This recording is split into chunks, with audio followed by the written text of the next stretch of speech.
এটা যে কিডনির পাথরের জন্য এটা কাজ করে এটা অনেকে জানে না। এটা আপনার বিশেষ করে ইউরিক অ্যাসিড যাদের বেশি থাকে তাদের জন্য এটা একদম ওষুধের মতো কাজ করে। শাহনাজ আক্তার পায়েস ব্যাপারে জিজ্ঞেস করছে। পায়েস ব্যাপারটা এটা আগে রাজা বাদশারা খেতেন, আর সাধারণ মানুষের জন্য এটা ছিল ফরবিডেন। ওটস অনেক বাজারে পাওয়া যায়, ওগুলো হলো প্রসেসড ওটস যেগুলো আপনারা টাকা দিয়ে কিনেই খান। কিন্তু এটা হলো সর্বোচ্চ মানের একটা মেডিসিনাল হানি, আমরা বলি মেডিসিনাল হানি। সকল পরীক্ষা আপনি কেন করাবেন? হ্যাঁ, আপনার পরীক্ষা যতটুকু দরকার অতটুকু করাবেন, সব পরীক্ষা করানোর তো দরকার নেই। সব রোগের এক চিকিৎসা না, এক এক রোগের এক এক রকম চিকিৎসা। আসসালামু আলাইকুম, সবাই কেমন আছেন? আলহামদুলিল্লাহ। আমরা আল্লাহর দরবারে লাখো কোটি শুকরিয়া আদায় করি, তিনি আমাদেরকে সৃষ্টি করেছেন, জ্ঞান দান করেছেন এবং আমরা তার কাছেই ফিরে যাব। তো পৃথিবীতে আমরা যে কয়দিন আছি আমরা যেন স্বাস্থ্যকরভাবে জীবনযাপন করি এবং এর জন্য যে জ্ঞানটা দরকার আমরা চেষ্টা করব আপনাদের সঙ্গে সেটা শেয়ার করতে। তো মহান রাব্বুল আলামিন আমাদেরকে অলরেডি এই বিষয়টা কোরআনের মাধ্যমে জানিয়েছেন এবং আমাদের প্রিয় নবী হজরত মুহাম্মদ সাল্লাল্লাহু আলাইহি ওয়াসাল্লাম তিনি আমাদেরকে জীবন্ত কোরআন অর্থাৎ বাস্তব জীবনে প্রয়োগ করে দেখিয়েছেন। তো অ্যাকচুয়ালি আমরা অনেকেই আসলে হয়তো বুঝতে ব্যর্থ হয়েছি, তবে সত্য কথা হলো ইসলাম একটি পূর্ণাঙ্গ জীবন বিধান।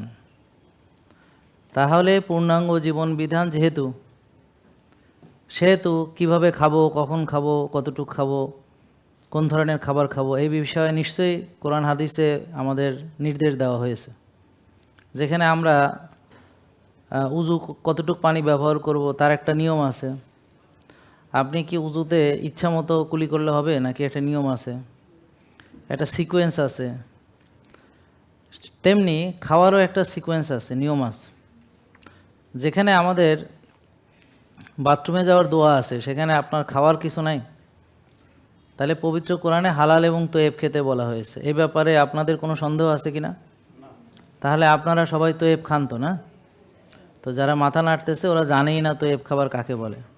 এই জন্যে, কারণ সে মনে করে সাদা ভাত তয়েব, তো সে তয়েব খাচ্ছে। সে মনে করে জিলাপি তয়েব, সে তয়েব খায়। কারণ তবারক যেহেতু হুজুরে কইছে জিলাপি খায়, জি আমি জিলাপি তয়েব মনে করি। তাহলে আগে আমাদেরকে তয়েব খাবার সম্পর্কে জ্ঞান অর্জন করতে হবে, তা না হলে আপনি সারাদিন নষ্ট খেয়ে নিজেকে বিরাট মুসল্লি এবং তয়েব খাবার খান এটা ভাববেন এবং পরবর্তীতে রোগে ভুগবেন। তো নিজের ভালো না বুঝলে তো আর কারো কিছু করার নেই। তাহলে তয়েবের যে অর্থগুলো, অ্যাকচুয়ালি সর্বোৎকৃষ্ট খাবারকেই তয়েব খাবার বলা হয়, সর্বোৎকৃষ্ট। যেমন তয়েব শুধু খাবারের ক্ষেত্রে না, অনেক ক্ষেত্রেই ব্যবহার হয়েছে তয়েব শব্দটি। এমনকি তয়েব কথাটা কোরআনে অনেকবার এসেছে। তা একটা হচ্ছে সর্বোৎকৃষ্ট খাবার, তো আমরা হচ্ছে আশরাফুল মাকলুকাত নাকি? তা আশরাফুল মাকলুকাত কি খবিশ খাবে না তয়েব খাবে? তা এখন সাদা ভাত তয়েব কি না, আপনাদের কি ধারণা? কেন না সেটাও জানতে হবে। আন্দাজে জিনা বললে তো হবে না, সেটা কেন না, কারণ হলো অরিজিনাল না। আল্লাহ যেই ধান দিয়েছিলেন সেই ধান এটা না, আপনারা যেটা খান। এটা গেল একটা পয়েন্ট। আরেকটা পয়েন্ট হচ্ছে কেমিক্যাল ফার্টিলাইজার পেস্টিসাইড দ্বারা উৎপাদিত হয়, 2 নম্বর পয়েন্ট। জমিতেও হেভি মেটাল আছে, 3 নম্বর পয়েন্ট। গ্লাইফোসেট, 4 নম্বর পয়েন্ট। আর হচ্ছে ফাইবার ফেলে দেওয়া হচ্ছে, সাদা মানে ফাইবার নেই, কয় নম্বর পয়েন্ট? এই 5টা পয়েন্টের কারণে আপনি এই ভাত খাইলে তয়েব হবে না সেটা।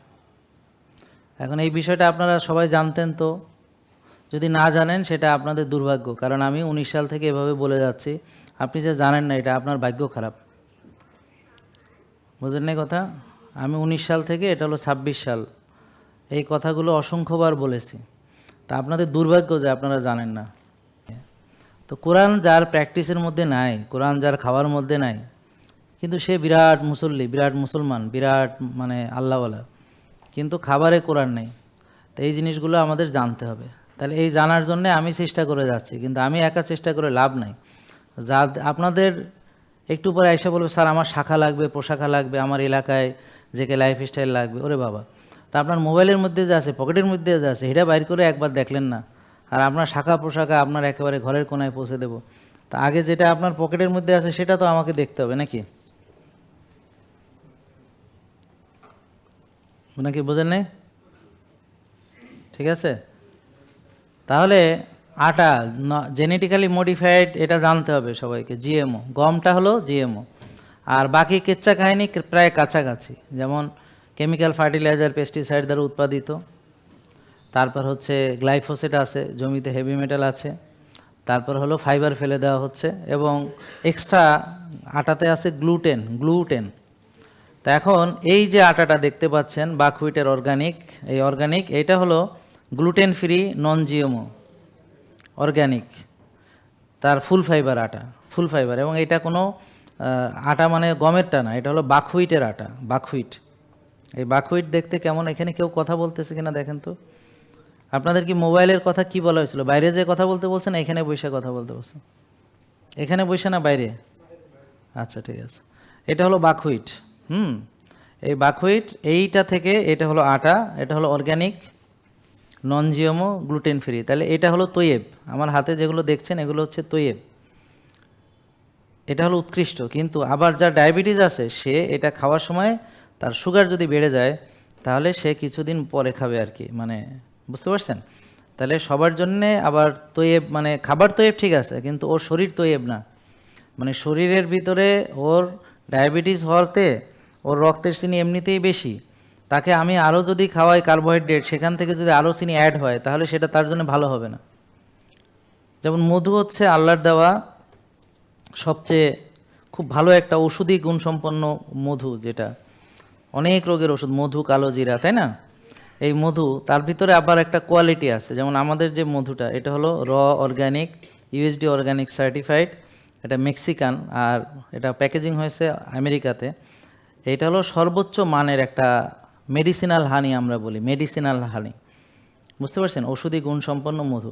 কিন্তু এই মধুটাও আবার ডায়াবেটিস রোগী, যার সুগার বেশি, সে এই মুহূর্তে, এটা এত তৈয়েব, কিন্তু তার জন্য এই মুহূর্তে কোরআনেও কথাটা আছে যে মধু, কালোজিরা, তারপরও এই মধুটা একটা ডায়াবেটিস রোগী খাওয়ার আগে অবশ্যই তাকে সাবধানতা অবলম্বন করতে হবে, যে তার সুগার কতটা বাড়ে বা কতটুকু খেলে, বা পরে কয়েকদিন পরে খেলো আর কি, কোষটা খালি করে।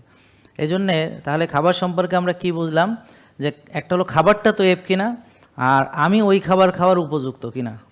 এই দুইটা জিনিস যদি আপনি না জানেন, তাহলে আপনি সারা জীবন খেয়ে যাবেন, কিন্তু জ্ঞান ছাড়া। এবং তার পরিণতি কে ভোগ করবে? হার্ট অ্যাটাক হলে কি আমার হবে? ব্রেন স্ট্রোক হলে কি আমার হবে? প্যারালাইসিস কি আমি হব? যে বুঝবে না সে হবে, আর যে বোঝে কিন্তু করে না সে হবে। যেমন আপনারা সবাই ব্যায়াম ভালো জানেন নাকি, কিন্তু ব্যায়াম কি করেন? তা এখন ব্যায়াম যারা করে ভালো, আর যারা করে না তারা ভুগবে, বুঝবে। এখন তো তারা কেন করে না? আরামায়েশে আসে, কষ্ট করার কোনো দরকার নেই। এরপরে এক সময় কষ্ট করবে, তখন ডাক্তার দেখাবে ব্যথার জন্য। অথচ সে রেগুলার এক্সারসাইজ করলে, স্বাস্থ্যকর খাবার খেলে, তার তো ব্যথা হওয়ার কথা না।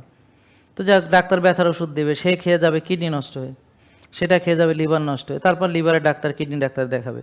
এইভাবে সে সারা জীবন ডাক্তার দেখাবে, ওষুধ খাবে, এবং একটা একটা করে তার অর্গান ড্যামেজ হবে, এবং একটা সময় সে আইসিইউতে যাবে বা অপারেশনে যাবে। তো আরও টাকা খরচ করার বুদ্ধি আর কি।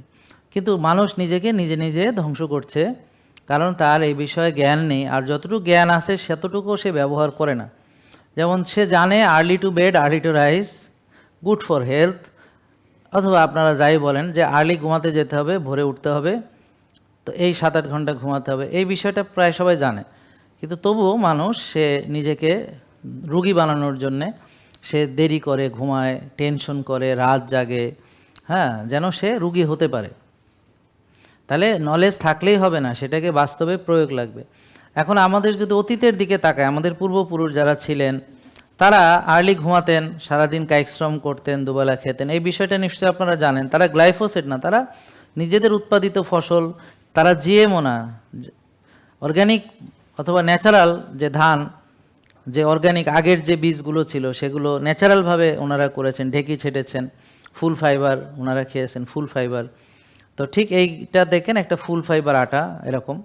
তো আমাদের কাছে কিছু আছে যেমন খাবার, যেমন এটা হচ্ছে অর্গানিক ব্ল্যাক রাইস, এটাতে কোনো কেমিক্যাল আসেনি, এটা হলো অর্গানিক যে অরিজিনাল ধান, সেটার থেকে প্রাকৃতিকভাবে সব কিছু করা হয়েছে, এবং এটা হলো ব্ল্যাক রাইস। এটা আগে রাজা বাদশারা খেতেন, আর সাধারণ মানুষের জন্য এটা ছিল ফরবিডেন। সাধারণ মানুষ এগুলো চিনতো না, এগুলো মানে তাদের জন্য মানে শুধু রাজা বাদশারা খাবে, হ্যাঁ, এগুলো ইতিহাস আছে দেখবেন। তা এখন আপনারা এটা খেতে পারেন, কিন্তু এটাও সেম যে এই ভাতটা কে খাবে যার সুগার নর্মাল। এটা মানে কালো চাল পৃথিবীর মানে সবচেয়ে ভালো কালো চাল এটা, হ্যাঁ, এবং এটাও নন জিএমও, এটাও অর্গ্যানিক, সব কিছু ভালো। কিন্তু তবু আপনি যারা ডায়াবেটিস রোগী তারা কশাসলি যে হ্যাঁ আমরা এখন সুগার লেভেলটা চেক করতে হবে। তারপরে আপনি যখন একদম ভালো আমাদের মতো সুস্থ, কোনো রোগ নাই, তখন আপনি ব্ল্যাক রাইস খাবেন, বাকহুইটের রুটি খাবেন, বা স্টিল কার্টস অর্গ্যানিক ওটস খেতে পারেন। এটা হচ্ছে যে এই ওটস অনেক বাজারে পাওয়া যায়, ওগুলো হলো প্রসেসড ওটস যেগুলো আপনারা টাকা দিয়ে কিনেই খান, কিন্তু এটা হলো অরিজিনাল অর্গ্যানিক নন জিএমও এবং এটা স্টিল কার্ট। আপনারা দেখবেন সার্চ করে যে পৃথিবীর সবচেয়ে বেস্ট ওটস হলো steel cuts non GMO organic full fibre oats, বুঝতে পারছেন? এটা হলো পৃথিবীর সবচেয়ে, এটা হলো তৈয়েব, এটা হলো তৈয়েব। তো তৈয়েবের মানে কি ক্লিয়ার হয়েছে মোটামুটি? তাহলে এই তৈয়েবগুলো হচ্ছে এখন খাবার তৈয়েব, আপনি তৈয়েব, দুজনই তৈয়েব, তাহলে সব কোনো ওকে, মানে আপনি যত পৃথিবীর হালাল তৈয়েব খাবার আছে সব আপনি খেতে পারবেন, যদি আপনার হোমায়ের নর্মাল থাকে, যদি আপনার কোষীয় ওভারলোড না থাকে, হোমায়ের যদি 1 থাকে, সুগার যদি 5 থাকে, ইনসুলিন যদি 4 থাকে, হ্যাঁ, তারপরে ভিটামিন ডি যদি 100 থাকে, টিজিএইচডিএল রেশিও যদি 2-এর নিচে থাকে, সিআরপি যদি 3-এর নিচে থাকে, তো আপনি পৃথিবীর যত হালাল তৈব সব খেতে পারবেন। আপনি কালো চাল খেতে পারবেন, আপনি ওটস খেতে পারবেন, আপনি মনে করেন এই যে বাকহুইটের রুটি খেতে পারবেন, হ্যাঁ, বাকহুইট খেতে পারবেন, হ্যাঁ, এই যে বাকহুইট। আর আপনারা ট্রাইকালার কেনুয়া, যারা কেনুয়া চিনেন না তারা কাইন্ডলি আমাদের রেস্টুরেন্টে একবার খেতে দেখতে পারেন কেনুয়াটার স্বাদ কেমন, ভালো। তো এটাও ফুল ফাইবার 100% অর্গানিক নন জিএমও।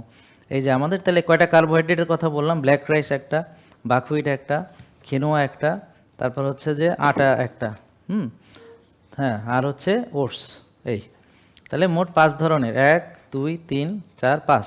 তাহলে আমরা যারা বলে ভাত খাইতে দেই না তারা আসলে বোঝে না যে আমরা ভাত, ওরা খালি ভাত খায় আর আমরা তো ভাত খাই, ওটস খাই, কালো ভাত খাই, ওটস খাই, বাকহুইট খাই, বাকহুইটের রুটি খাই, বুঝতে পারছেন? আমরা ট্রাইকালার কেনুয়া খাই। তো এই জিনিসটা আপনাদের জানা দরকার যে আপনি সুস্থ থাকলে সব খেতে পারবেন, উত্তম। এখন প্রশ্ন হলো উত্তম জিনিস তো সস্তায় পাওয়া যাবে না, তাহলে উত্তম জিনিসের দাম অতি উত্তম হবে। তাহলে উত্তম জিনিস আমাদের খুবই কম লাগে খেতে, এখানে বস্তায় বস্তায় আটা লাগে না, এখানে বস্তায় বস্তায় চাল লাগে না, বুঝতে পারছেন? এই যে কালকে আমি বাসায় ভাত খাইছি, তো দেখে রেগুলার, তারপরও কইছে কী খাইলা, যা তো রয়েই গেল, মানে এই। তা আসলে ওই বাটির ভাত বাটিতেই ছিল, আমি খাইছি আমার মতো, ভাত ভাতের জায়গায় রয়ে গেছে, বুঝতে পারছেন? তো বোঝা যায় না যে কতটুকু খাইছি। এরপর আপনি এই ভাতটা ফ্রিজে রাখলেন, আবার গরম করে পরের দিনও খেলেন, এইভাবে এতে করে এই কালো চালটা আরও ভালোভাবে হয় কি, এটা রেজিস্ট্যান্স স্টার্সের মাত্রা বেড়ে যায়, রেজিস্ট্যান্স স্টার্সের মাত্রা বেড়ে যায়। এই রেজিস্ট্যান্স স্টার্স মানে কি? রেজিস্ট্যান্স স্টার্স হচ্ছে এই খাবারগুলো আমরা যে খাচ্ছি ভাত, এই ভাতটা তো আমরা খাই, পেটে যায়, পেট থেকে আবার চিনি হিসেবে রক্তে আসে। তো এখানে কিছু ভাত আপনার পেটে এই শোষিত হবে না, সরাসরি এটা আস্তে আস্তে চলে যাবে লার্জ গাটে, গিয়ে ওখানে জীবাণুরা সেইগুলো খায়। এটা হলো আপনার পেটের ব্যাকটেরিয়া, গুড ব্যাকটেরিয়া। তো ওই ব্যাকটেরিয়াগুলো খায়, খেলে পরে অনেকেই আমাদের বলে যে স্যার এই চাল তো আমার হজম হয় না, টয়লেটে গেলে আস্ত চাল বেরোয়। তাহলে আস্ত চাল যে বেরোয় আপনি বুঝলেন কেমনে? টয়লেটে ভাসে যেহেতু সেজন্য দেখে। আর ভাসে কেন? কারণ এটা অরিজিনাল চাল হলে ডুবে যায়, তো ভাসে কারণ এটা জীবাণুরা খাইছে। আপনারা দেখেন হাতি বেল খাওয়ার পরে, হাতি যখন টয়লেট করে বেল আস্তা বেলই বেরোয়, কিন্তু বেলের ভিতরে কিছু নেই, বুঝতে পারছেন? দেখছেন এরকম? বেলের ভিতরে কিছু নেই। তো ঠিক রেজিস্ট্যান্স স্টার্সগুলো সুগার হিসেবে শোষিত হয় না, সেটা আমার ফাইবার হিসেবে, এটা আমার ব্যাকটেরিয়ারা তারা এই খাবার খায়। তাহলে আপনি ভাত একা খাচ্ছেন না, আপনার ব্যাকটেরিয়াও কিছু খাচ্ছে। তো এই জিনিসগুলো অনেকেই জানে না, আর এত ইনডেপথ তো কেউ জানেই না, তো কিন্তু সে তো খায়, না জানলেও সে তো খায়। আর আমি জানানোর জন্য এই কথাগুলো দীর্ঘদিন ধরে আমি বলছি, বলে কোনো লাভ নেই, কারণ হলো আপনারা শিখবেন না প্রতিজ্ঞা করেছেন, ভিডিও দেখবেন না, মাগনা হলেও আমি দেখব না, আমার এত সময় নেই।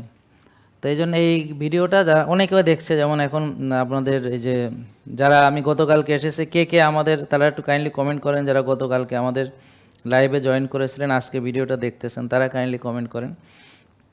অথবা যারা ইতিপূর্বে এসেছেন এবং আজকেও ভিডিওটি দেখছেন, তারা কাইন্ডলি কমেন্ট করেন। তো অলরেডি 346 জন আমি দেখলাম যে কমেন্ট করেছে, হ্যাঁ। একজন প্রশ্ন করেছে, কেউ একটু দয়া করে বলবেন স্যারের ওখানে সকল পরীক্ষা করাতে কত টাকা লাগে? তো সাদিক ভাই, সকল পরীক্ষা আপনি কেন করাবেন? হ্যাঁ, আপনার পরীক্ষা যতটুকু দরকার অতটুকু করাবেন, সব পরীক্ষা করানোর তো দরকার নেই। এখানে তো বহুত যন্ত্রপাতি আছে, পরীক্ষা তো মেলা করা যাবে, তো সব আপনি করাবেন কেন? একটা মানুষের মিনিমাম যতটুকু দরকার এর বেশি টেস্ট করানোর দরকার নেই। তো এইটুকু করাতে এখন সর্বনিম্ন আজকে কার কত খরচ হয়েছে যারা টেস্ট করিয়েছেন? সর্বনিম্ন কত টাকা লেগেছে? কত লেগেছে? 7,800 সর্বনিম্ন না, এর চেয়ে কমে কে করেছে? 3,000। ওকে, শুধু 500, তাহলে এই বোনের লাখ। হ্যাঁ, আচ্ছা 2200 থেকে, আর সর্বোচ্চ কত? সর্বোচ্চ হলো 9,300। 10,100।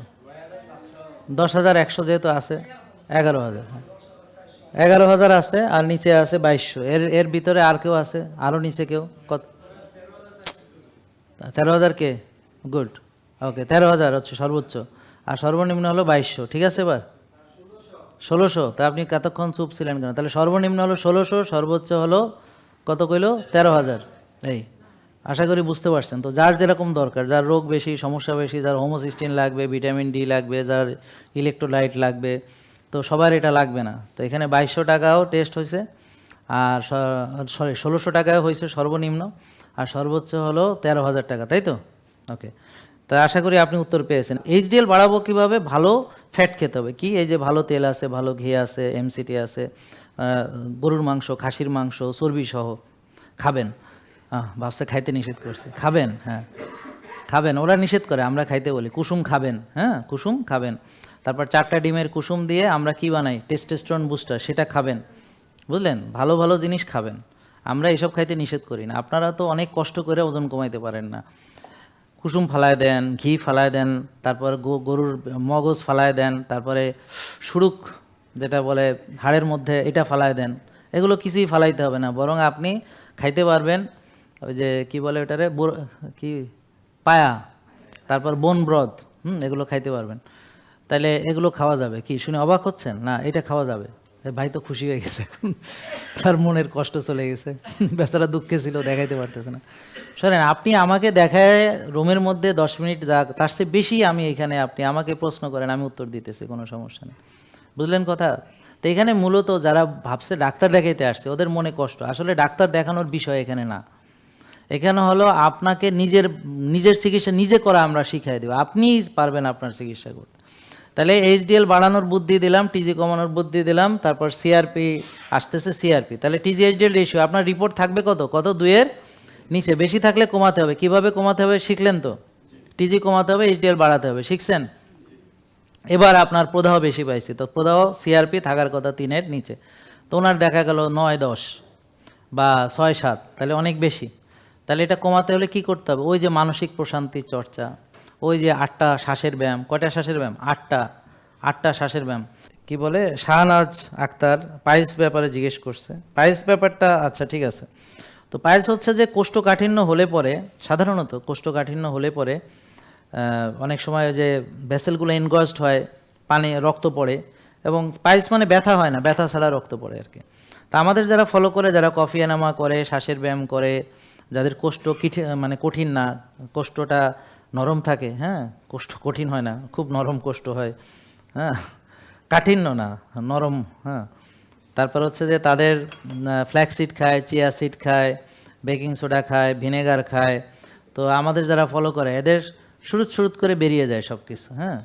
কিন্তু যারা টেনশন করে তাদের বেরোতে চায় না, অনেক কোতাকুতি করে, খুব কষ্ট হয়, কখনো ফেটে ফুটে যায়, সেটাকে বলে হলো, ফেটে গেলে হলো ওই ব্যথা হয়, ওটা হলো রক্তপাত যেটা। আর পাইলসে ব্যথা হয় না, তাহলে রক্ত হলেই পাইলস না, বুঝতে পারছেন? কেউ ফেটে গেলে ব্যথা হয়, অনেক সময় ওটা আবার ইনফেকশন হয়, বুঝতে পারছেন? তা সহজ করে বোঝানোর জন্য বললাম, অনেকে বুঝে না আসলে। তো যেটার কোনো ব্যথা ট্যাথা নাই, রক্ত পড়ে, সেটাই পাইলস হওয়ার সম্ভাবনা বেশি। আর একটা ডাক্তার পরীক্ষা করে না বলবে তার আসলে পাইলস নাকি অন্য কিছু, হ্যাঁ। কি বোঝা গেল কিছু? এটাই তো আমাদের একদম কোষ্ঠ ক্লিয়ার থাকতে হবে। আমরা পেটের ব্যায়াম করি, শ্বাসের ব্যায়াম করি, তারপর কফি এনামা করি, ইয়েস, কফি এনামা করি, তো আবার চিয়া সিড খাই, ফ্ল্যাক্স সিড খাই। তো আমরা আবার চিবিয়ে চিবিয়ে খাওয়ার পরামর্শ দিই, শাকসবজি বেশি করে খেতে বলি, ঘি খাই, ঘি দিয়ে আপনার শুরুত শুরুত করে ঘি খাবে। যাদের কোষ্ঠকাঠিন্য আছে খাবার আগে 1 চামচ ঘি খেয়ে নেবেন, বুঝতে পারছেন? এবং যাদের জয়েন্টে ব্যথা আছে তারাই যে 1 চামচ ঘি জাস্ট খাওয়ার আগে 1 চামচ ঘি খেয়ে খাবেন। তবে শুরুত শুরুত সব কিছু, হ্যাঁ। আর ঘুমাইতে হবে ভালো, ঘুম না হলে টেনশন করলে সব শুকায় যাবে, বুঝেন নাই কথা? যাদের টেনশন বেশি ঘুমায় না সব শুকিয়ে যাবে, বুঝতে পারছেন? এবং যত কোষ্ঠকাঠিন্য আছে দেখবেন ঘুমের সমস্যা, টেনশনের সমস্যা, বুঝতে পারছেন? এগুলো সব এগুলো আছে। তাই জন্য আমাদেরকে এটা সবাইকে বুঝতে হবে যে আমাদের করণীয় কি, এবং সব রোগের এক চিকিৎসা না, এক এক রোগের এক এক রকম চিকিৎসা। হ্যাঁ, এগুলো কি ভিনেগার। তো এই সিরকা রাসূল সাল্লাল্লাহু আলাইহি ওয়াসাল্লাম খেতেন, এটা হলো সেই সিরকা। এইটা হলো আপনি অ্যাপেল সিডার খেতে পারেন, কোকোনাট সিডার খেতে পারেন, যেটা আপনার ভালো লাগে। আমার এইটা ভালো লাগে, কোকোনাটটা। তো এটা আপনার যেটা ভালো লাগে খাবেন। তবে এইটাও কিডনির চিকিৎসা, মানে পাথরের জন্য। তবে পাথরে আপনি মারা যাবেন না, পাথরে কিডনি কেটেও ফেলতে হবে না, পাথর ডাক্তাররা অপারেশনও করবে না, পাথর পাথরের জায়গায় থাকবে, আপনার কাজ আপনি করবেন, আপনি লাইফস্টাইল মানবেন, বেকিং সোডা খাবেন, আপনি কফি এনামা করবেন, আপনি হলুদ খাবেন, গ্রিন টি খাবেন, মাচা পাউডার খাবেন, বুঝতে পারছেন? রোজা রাখবেন।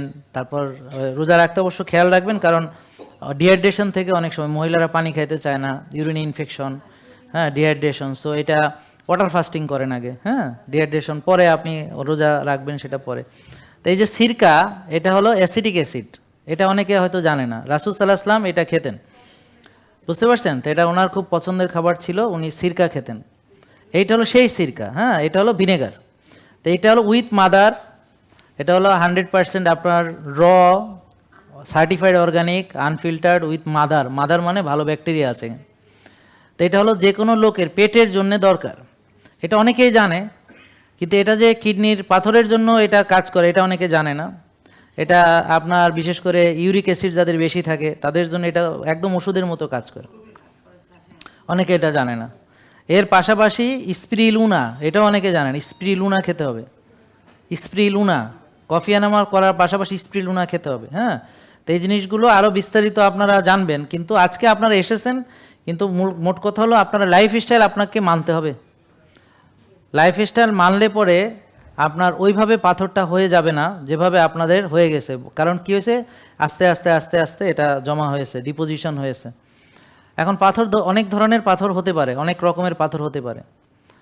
এখন কথা হলো আপনি পাথরের চিন্তা আপনার করার দরকার নেই, যেহেতু ডাক্তাররা বলেনি কিডনি কেটে ফেলে দিতে হবে, যেহেতু বলেনি এটা অপারেশন করতে হবে, সো আপনার পাথরের চিন্তা করার কোনো দরকার নেই।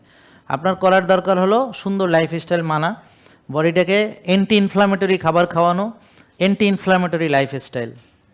ভিটামিন ডি লাগবে 100, কথা বুঝতে পারছেন? ভিটামিন ডি কত লাগবে? 100। কারণ ভিটামিন ডি হলো আপনার ইমিউনো মডুলেশন করে, ইমিউনো মডুলেশন করে মানে আপনার ইমিউন সিস্টেমকে, যদি ইমিউন সিস্টেম এক্সাজারেটেড থাকে সেটাকে কাম অ্যান্ড কুল করে, আর যদি ইমিউন সিস্টেম আপনার একটু ডাউন থাকে এটাকে বুস্ট করে।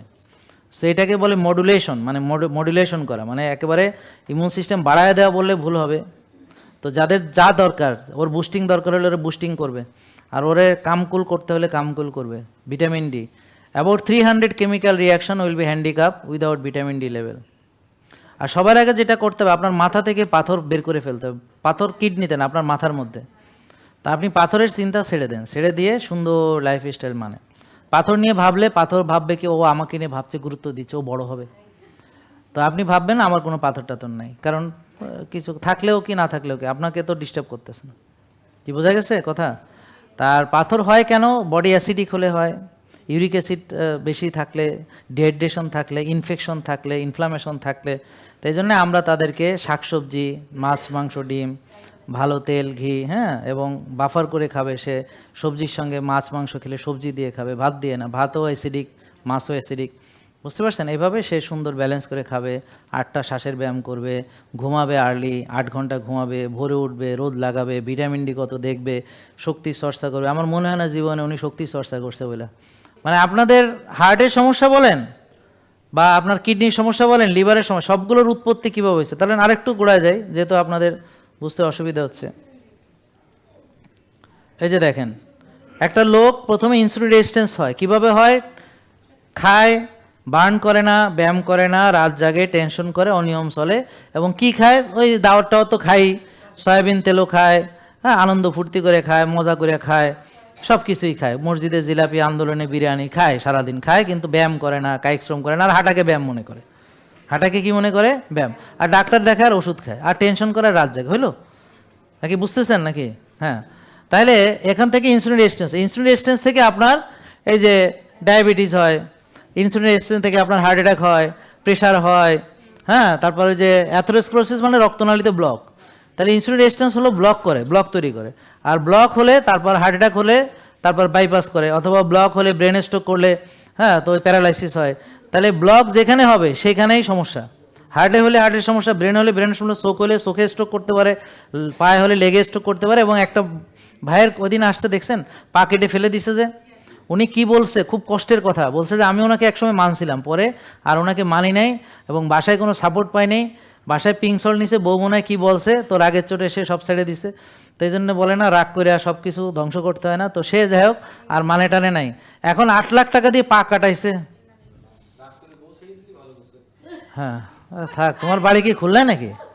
সেই জন্যই তো তোমার বুদ্ধি ভালো আছে, খুলনার লোক এদিক থেকে খুব ভালো। তা এখন বউ কান্দিছে, ওর বা জামার পা নেই, সেই বউ যে বউ তারে মানতে দেয় নাই বা মানতে সাহায্য করে নাই, এখন সেই বউ কান্দিছে আমার হাজব্যান্ডের পা নেই। তো উনি এখানে দাঁড়ায় কথাগুলো বলে গেছে, এখানে আপনারা এই জন্য লাইভগুলো দেখা দরকার।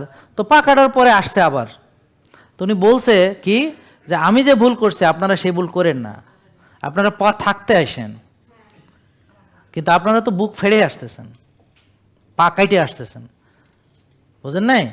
তো এই জন্য এই আপনারা শেয়ার করেন বেশি বেশি, তাহলে কিছু মানুষ যদি বাঁচে আর কি। নষ্ট জিনিস শেয়ার করে সারাদিন ধরে, কিন্তু ভালোটা শেয়ার করতে এদের সমস্যা। তাহলে অ্যাথেরোস্ক্লেরোসিসের রুট কজগুলো জানতে হবে। ইনফ্লামেশন রুট কজ, তাহলে সিআরপি বেশি থাকতে পারে। অক্সিডাইজড কোলেস্ট্রল রুট কজ, তাহলে টিজিএইচডি রেশিও বেশি থাকতে পারে।